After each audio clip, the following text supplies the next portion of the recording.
Welcome back to Northwest City Politics in the Know with Juanita.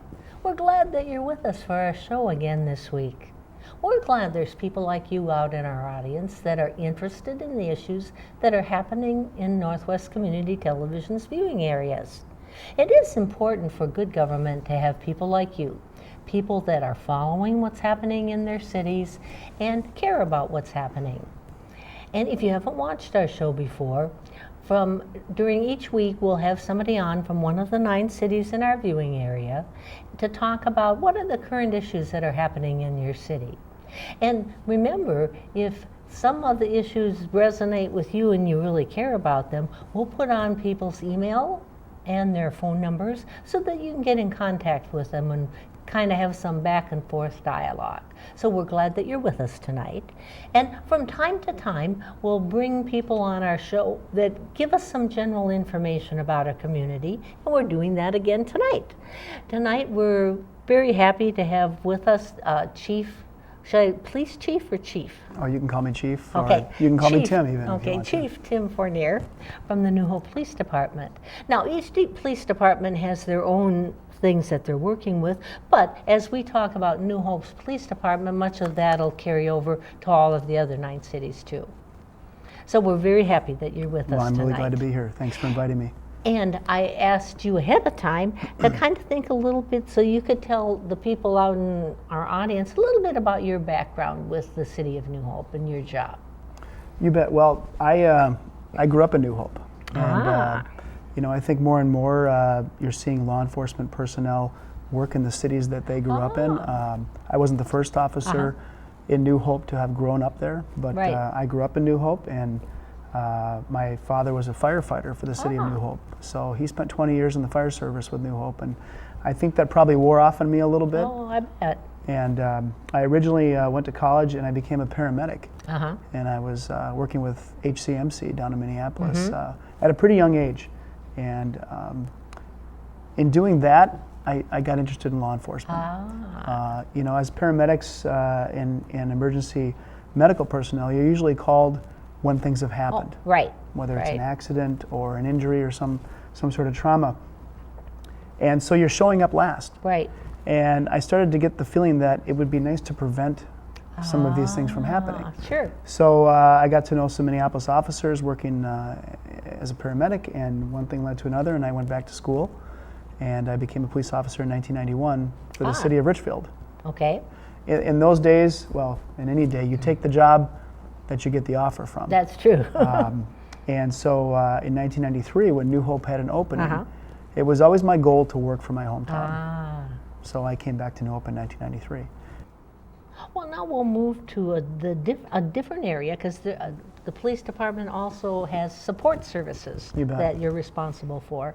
And maybe you can talk a little bit about what's involved in investigating crimes, because detectives and investigating crimes is one of the support services that you do. Yeah. I mean, the everything starts at the patrol level, just about, and then gets trickled down to the investigation and the support unit. We have detectives that have expertise in certain areas. But on a lot of the small departments, you have to kind of be able to do everything as an investigator. We currently have 2 full-time investigators. And we have our school resource officers as part of that unit. Because I was going to mention those next. We have 4 school resource officers, and we can talk about them in a bit. But they do supplement the investigative unit. So where we have 2 main dedicated detectives that handle most of the cases. We are able to pull in people if we need them. We have several people who have been detectives who are now back on the street and doing other things. And with that experience, you can always be pulled in. The smaller departments depend on the Hennepin County Sheriff's Department as a supplement to our investigation unit. As do we work with our neighboring cities. The bigger cities have more detectives. The smaller cities are limited. Our detectives do a fantastic job, and I think that speaks, our crime rate and our solvability percentages speak highly of that. We used to have a rotating position, which I'm hoping to get back soon. And that gives a street officer a chance to go in there and work as an investigator for a year or two and get that training and take it back to the patrol with them. So very important. Our support unit, our clerical staff that works with the detective unit, is such a key piece of any police department. Right. Yeah, and there's a whole layer of people at the level of supporting all of your officers, right? Yeah, our civilian staff. Right. We currently have 10 clerical civilian staff members, and these are the people that you'll see when you go to the front window of the police department. They're the most visible at the front window, and they're highly trained to deal with a lot of the questions that people might have coming into a police department. How do I get a report? I need to talk to an officer. I need to get a copy of a report or talk to a detective. I need an accident report. Plus handling the phone calls. Plus processing the casework and processing the reports. Reports have to be typed into a permanent record, and so the clerical staff is busy with that. When we have a significant event, we will dedicate certain clerical staff to the investigation unit or to the patrol unit or the administrators. So they're kind of jacks of all trades. They're trained to not only handle the busy work of the police department, but to interact with the public and then assist in the booking of prisoners. So we have 10 very dedicated people that do this. And then we mentioned the school patrol officers, so maybe you can, the school resource officers, familiar about with them. Most major city police departments have school resource officers. Even the state ones do. And Cooper High School is in New Hope, and we have 2 police officers dedicated full-time to Cooper High School. We also have an independent District 287 school in New Hope, and we have 2 officers dedicated to that school. So for a small city and a relatively small to medium-sized department, we have 4 school resource officers full-time. The nice thing about that is, boy, you can't beat that conduit to youth. You can't beat that interaction to youth. I had the privilege of being a school resource officer for 4 years at Cooper. I won't tell you when, I don't want to date myself. But, you don't have to. It was sometime in the 90s. And I learned so much. Having been in the school district and grown up in the district, it was actually a lot of fun to see some of the same teachers I had in the district still working. But it's a great way just to bridge that gap. And it's so important for the youth of today to understand really just what we do as police officers. And are we able to reach all of the kids and all the adults? No. But can we really make an impact and use that position to help explain this is why certain things are done. This is why you're being dealt with this way. And when you sit down and talk with them, a lot of them get it. They may not like it, but they get it. And so our school resource officers not only deal with the school staff or the student staff, but they deal with the staff, the adult staff, and offer them. There's a comfort level having police officers in schools, but it's also a great way for that adult staff to understand law enforcement and how we work. So, like the canines, there's a big payoff for having the school resource officers. And then one thing that people probably are aware of because it gets in the media is that you have a drug task force officer, and they're tied with a metro group, right? Yep, we have an officer dedicated to a drug task force, Northwest Metro Drug Task Force, which, like the Quad City SWAT team, is made up of multiple cities around us. And the current task force is made up of officers from Plymouth and Crystal and Golden Valley, Robbinsdale, Brooklyn Center, and the Hennepin County Sheriff's Department as well. And so these officers are specially trained to really perform aggressive drug interdiction and develop informants and work narcotics and other things involved, because so much crime still stems from drugs, the illegal sale of drugs, and the possession of drugs. And you want to clean up a community, put a drug task force officer in your community who works with people that normally wouldn't be coming out and seeing the light of day. We get a lot of benefit from our drug task force. Now, you also have community service areas that the department gets involved with. One of them is the Neighborhood Watch program. Yep. I really am. I'm lucky to have the community services division that I have, and certainly that this person, this officer involved with that division, does such a great job. And New Hope is usually one of the top in the country for having the number of neighborhood watches, and certainly on National Night Out having the number of parties we have per our population. Oh, right. I think that speaks so highly of our community services division. Neighborhood watches is just that. You keep an eye on your neighborhood, and it's been around a long time. It has. And a lot of people take such pride in their neighborhoods. And for a city of roughly 6 square miles, we have a lot of great neighborhood watch groups that meet amongst themselves, and they take pride in their neighborhood. Right. And they get to know everybody, and so when you get those calls of suspicious people in neighborhoods, they know who normally comes and goes from the neighborhood. We catch people that way because people are sneaking into neighborhoods and committing crime, and the neighborhood watch people are well aware of who normally is involved in the neighborhood.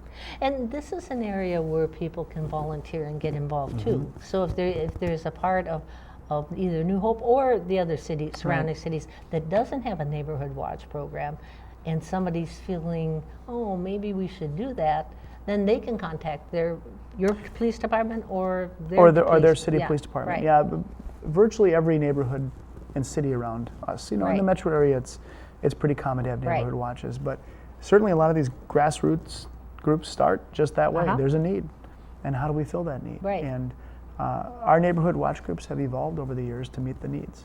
From time to time, and I think you probably work with some of the other cities, you put on police academy, a citizens police academy. Exactly. So why don't you tell us about that, and then people that aren't aware of it can look into it for themselves. Well, the Citizens Police Academy is again another great way to bridge that gap. I keep saying bridge the gap. Right. But right now there's a gap, and it's bigger than I felt it in a long time. And the Citizens Police Academy, what we end up doing, what we usually do. The Citizens Police Academy is a coalition of 3 cities. Right now, it's us, Crystal, and Robbinsdale. Yeah, that's what I was thinking. It was. Yep, we do a lot with our neighbors, and because it's great to pool resources of smaller cities. Oh, definitely. And the Citizens Police Academy is maintained and managed by New Hope, Crystal, and Robbinsdale, and involves citizens from all 3 cities that have a chance to spend 6 weeks learning about police work. And they meet once a week. We usually hold it once per year, and it's in the summertime, the spring to the summertime.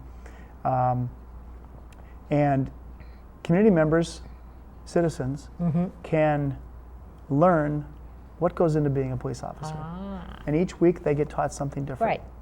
And they may get taught how we do traffic stops, into what goes into doing a traffic stop. They get tours of police departments. They get tours of our dispatch center. They get an idea what the SWAT team does. They get an idea how we train to defend ourselves.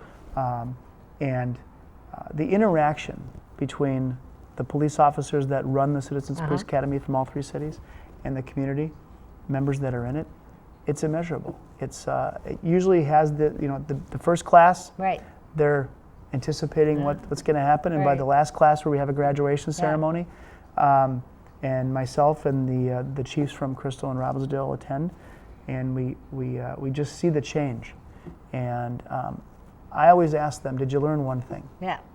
And of course they learn one thing. They learn many things. But the point is that they have an idea now what goes into doing this job.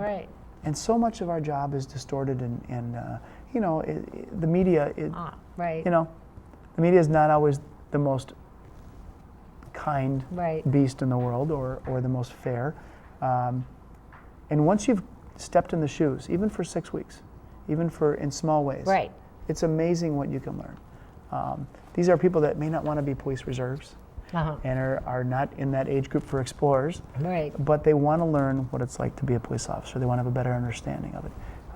And that's really its main goal, And I think it succeeds every year. Yeah, so if there's somebody out there that's thinking that sounds kind of interesting, they've certainly got time from now to maybe into the spring to find out when.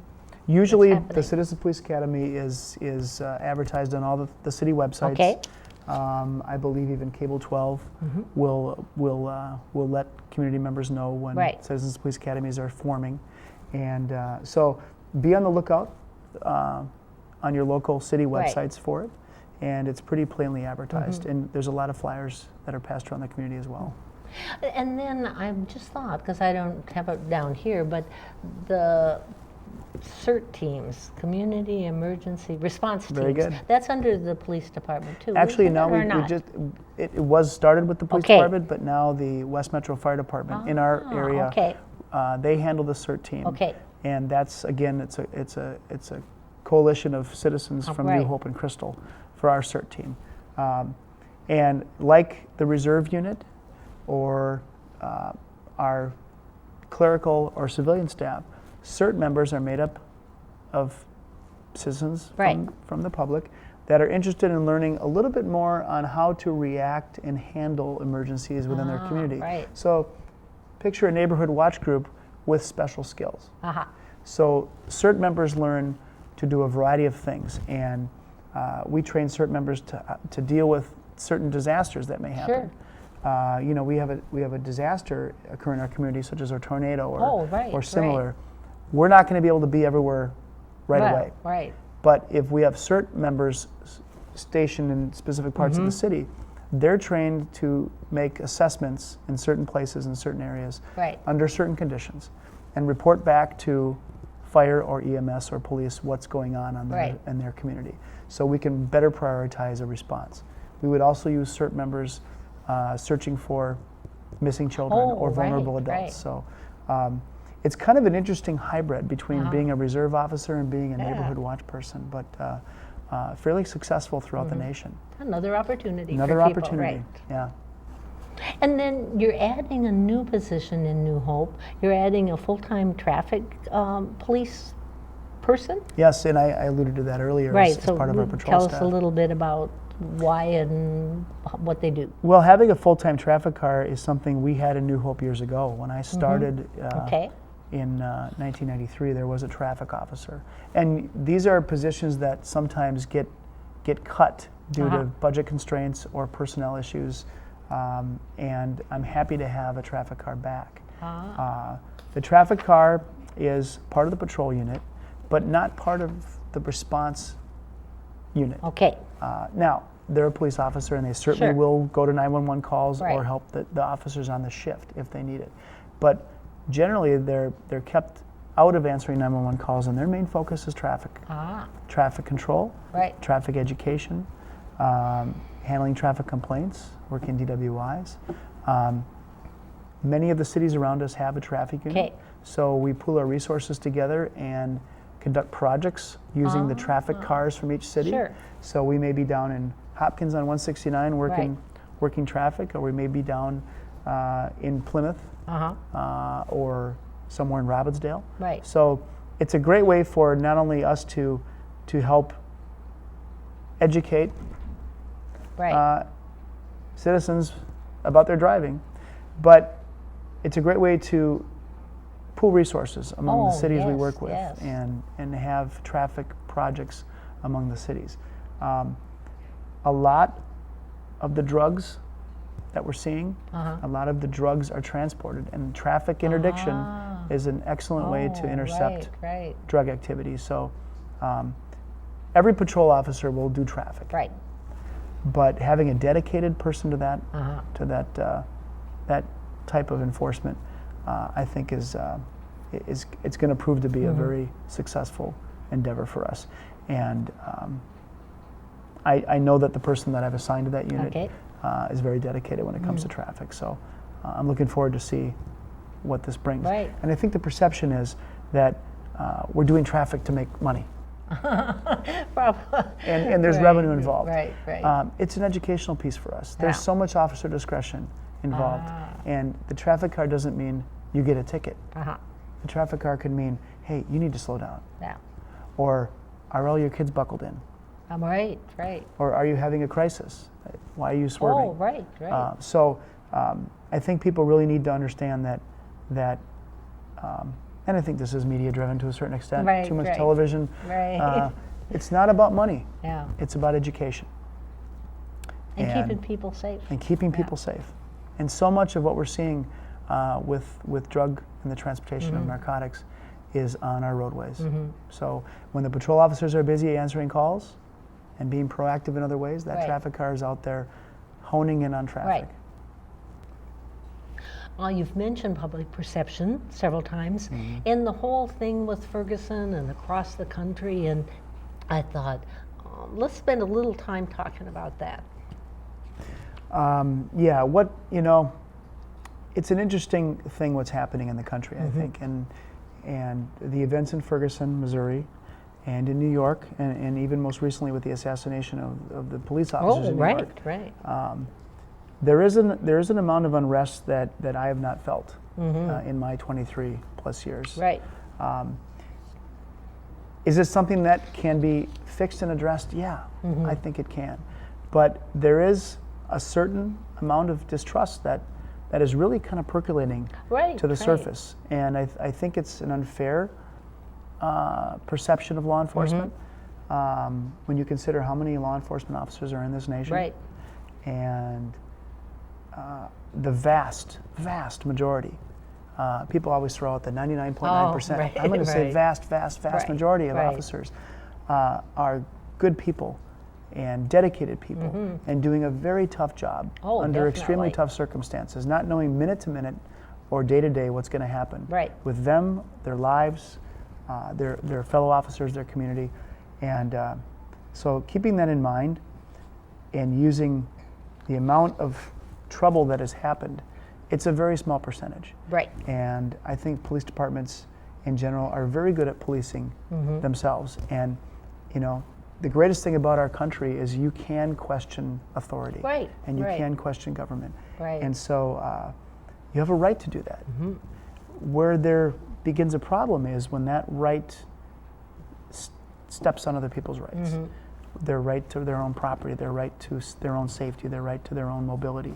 And we're there to make sure that everybody's rights are looked out for. So it's a tough place to be a police officer right now. But I have a lot of confidence in the officers on my department and in this state and this nation that we will push forward and continue to be the professionals that we are. And then being proactive will help lead to...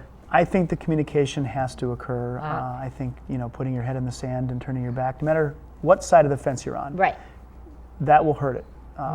So things like our Citizens Police Academy, our reserve unit, our CERT team, neighborhood watch teams, that's a great way to involve the public in what we do. And there are some people that you're never going to reach. That's part of life. And are there people, officers that need to be dealt with? Nationwide, sure. This is a big profession. And like any profession, there are people that maybe shouldn't be in the profession. But do you paint with a broad brush because of that? No. And that's what I think a lot of the officers are feeling, is the brush is too broad. And I always tell my officers, you know what, you go out and do your job, and do your job with the ethics and the passion that you have, and you'll have no problems. Just do your job. And I've got a lot of confidence and a lot of faith in my officers and in my profession that we'll see through this. But the dialogue needs to happen. Definitely. The communication needs to occur. And it starts with coming to the table and having a voice. Everybody gets to have a voice, and voices shouldn't be stifled. But it becomes problematic when certain voices create issues for other people, and then we're stuck there trying to make sure everybody's safe and everybody's able to be heard, yet there's not the destruction of the society at the same time. So a delicate balance. Very delicate balance. It's trickling down. It trickles down everywhere. What happens one side of the country trickles down everywhere. And with the social media the way it is today, it trickles instantly. Yeah, right. Boom. You know? Mm-hmm. And then we've got a little bit of time left, so maybe we can talk a little bit, because the police department are involved, and you've talked about a way of making the city safer in stemming illegal drug sales and distribution. How do you get involved in this whole process, and a lot of and what's happening in this area? A lot of police involvement into the drug problem is because of citizens. Okay. Sometimes we find out about things through going on calls. Okay. And there's that reactive part. A lot of what we find is the proactive part, the traffic enforcement. And then there are tips we get. Okay. Very important. Do we have a big illegal drug problem in the metro? I wouldn't say big, but we have a problem. Oh, right. The biggest part of this problem is heroin. And it's cheap. And it's very potent and very deadly.